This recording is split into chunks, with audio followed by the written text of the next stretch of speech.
what type of tree is this? How about this? Bees love it, but it has no smell. And this is from Jerry from Clarksville.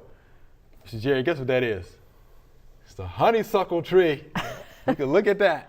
Yeah. Yes. It's like, honeysuckle. Yeah. And I'm sure we all have fun memories of honeysuckle. But yeah, it's the honeysuckle tree. Yes. All right. Some of your honeysuckle are invasive. Yes. There's a tree, Amur, which is a very invasive honeysuckle tree. It can get out of hand, I'm just saying. You know, if you want that tree, you can have it. You know, if you want out tree, you can't have the tree. But yeah, so that is a honeysuckle tree. And the bees love it, Miss Rainey. And kids. And kids. To suck on those blossoms. There you go. That's what I did. That's what we used to do. That's what I used to do. That's for sure. All right, Mr. Jared, thank you for that. Honeysuckle tree, yeah, it takes a little bit of that. It's pretty good. Hope you enjoyed the video. We would love to get more questions from you. So be sure to leave us some comments.